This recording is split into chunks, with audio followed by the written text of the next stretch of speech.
right, everybody, it is time for story time with Nana.pies. And today we have chapter 5 of The Last Kids on Earth, book 1. This is a great story, and I can't wait to find out what's going to happen next. So let's get cozy so we can all find out.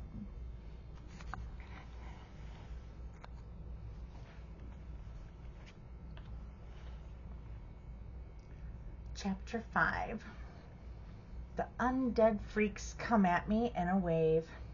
First, an old man zombie. He's got one eyeball dangling out, and it bounces against his cheek. He lunges at me, his throat making a sound like glug. I dive under his outstretched hands. Coming up, I'm staring at an old lady zombie. Must be 90. She gets my shirt, but I shrug it off. I can see the back door to Quint's house, and I spot a direct path. The picnic table. I dash across. I leap off the picnic table, using one zombie's bald, moldy head as a little step, and grab onto the tire swing. Quint, open the door. Quint yanks open the sliding door just as a hulking, half-rotten zombie man steps in front of it. His throat is missing, just a bunch of gnarly old flesh there. He comes at me practically jumping. I've got no choice but crack. Quint slams the patio door shut behind me, just in time. 3 zombies stumble into the glass and bounce off like a bad Three Stooges hit. Quint slides his big kitchen table against the glass, making a makeshift barricade. I get to my feet, eyes wide. I can't believe it. It's him. It's really him. Quint Baker, the best friend. Smells like movie theater popcorn butter. Old man cap. Always working on a new gadget or experiments. Pocket watch for looking dorky. Non-athletic foot. Wearing lab coat as a jacket for no good reason. I was afraid you were dead this whole time, I explain. A scientist never truly dies, Quint says. He lives on through his research. I groan. But yes, I am also regular, normal, alive, Quint says. I want to groan again, but I can't help but laugh. I'm just so happy to see my buddy. Secret handshake time, buddy. We have a secret handshake? Yeah, remember? We worked on it that whole afternoon one time. We had that big plan. We were going to do the handshake when we passed in the hallway, so people would, think we had cool secrets going on, and we were up to stuff, remember? Quint scratches his head. Vaguely remember. How'd it go again? I think you grabbed my ankle and I finger flick your elbow. There was also some ear tugging, I think. Quint looks confused. Just tug my ear, Quint. I am not tugging your ear. Come on, just a little tug to get the handshake started. Jack, I think you should give up on the secret handshake. I shrug. We bump fists. Can't go wrong with the classics. I follow Quint up to his room. The lab, as he calls it. On the way upstairs, I pull out my little feats and check off the box next to make it to Quint's house without dying. Another feat down. Another pat on the back for old Jack. Quint's house, the same house where I spent most every day after school for 6 months, feels different now, but I can't quite wrap my noggin around it. Whoa, you've been partying pretty hard, huh? Where'd you hide the girls? This is all the research. I've learned much. It looks like we have 3, possibly 4 creatures in the mammalia class, Quint says. Hold up. Stop the train, I say. I thought we were playing video games. Quint grins. A ploy.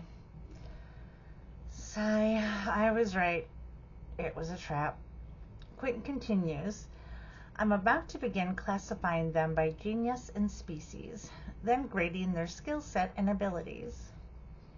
Grading their skill sets and abilities. You mean like baseball players? I ask.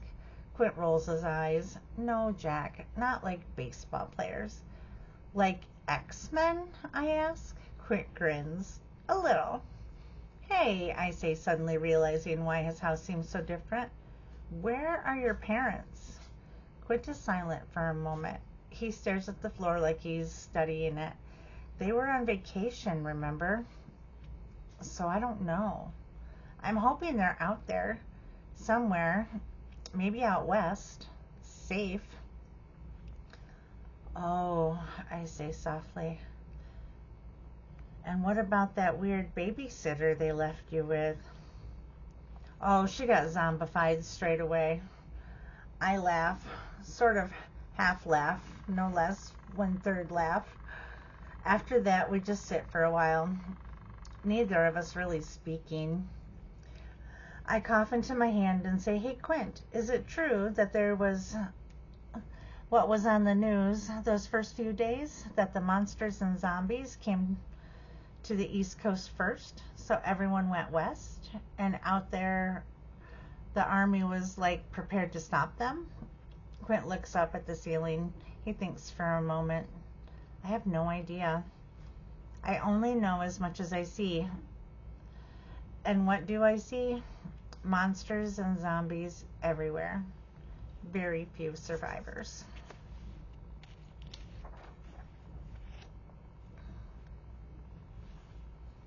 Internet down, cell phones down, no way to know anything. Do you think maybe we should try to go west? I ask, even though I don't really want to leave. Quint shakes his head. Absolutely not. The safest option is to stay here and stay safe. If help is going to come, we should be in a secure location waiting for it. We sit in silence again for a while longer. Quint keeps his nose buried in his research while I half-heartedly flip through comic books. The weight of all this horror, the missing parents, the zombified babysitter fills the room. I can barely breathe. I need to get Quint out of this house. Finally, I stand up and say, trying to sound cheerful, let's split, bud. We'll go back to the tree house. You have to see it. It's tricked out and way better than it used to be. But Quint, of course, is not having it. All my research is here. Can't leave. Not possible. Buddy, I say, I figured out how to make my own Mountain Dew. Quint looks up. He blinks twice. I'll gather my things. Quit, buddy. I trust you in all things. But you got a plan for getting this crud all the way across town without getting us eaten? Butterfinger Quint stole my lacquer 2 months ago. Some junk we don't need. Sports Illustrated swimsuit edition. Thanks, Quint's dad. More junk we don't need. Quint says he has a means of transportation. So I follow him down to the pitch black garage. It smells like gasoline and sawdust. He flicks the light switch, and what I see, man, I have to pick my jaw up off the floor. Not literally, that is something zombies do. I'm staring at a bad to the bone post-apocalyptic vehicle.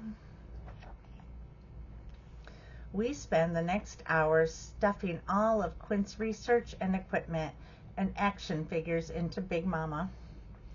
Once we have it all loaded up, Quint pauses. One thing, do you have any idea how to drive? Dude, we're 13 years old, I say. Quint's face sags. Right. So I've played like 200 hours of Need for Speed. Of course I know how to drive. I'm practically an expert.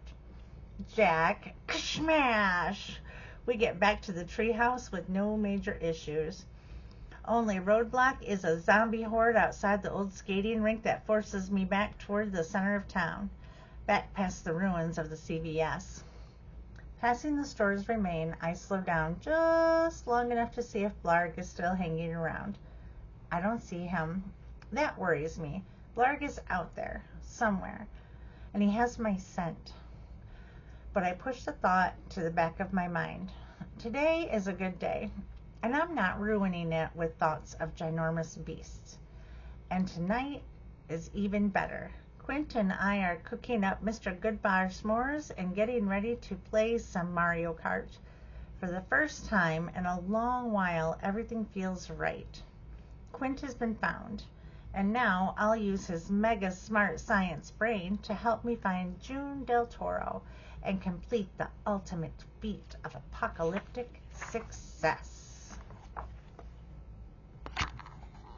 Okay, everybody, that's the end of chapter 5. I cannot wait for chapter 6. It's going to be so good. So if you're having as much fun as me, make sure you hit the like button. And make sure that you're subscribed to the Nana.pies 2015 channel, so that way when I post more of this story, you'll hear the little bell go off to let you know that it's story time. Okay, everybody, have a good day. Bye.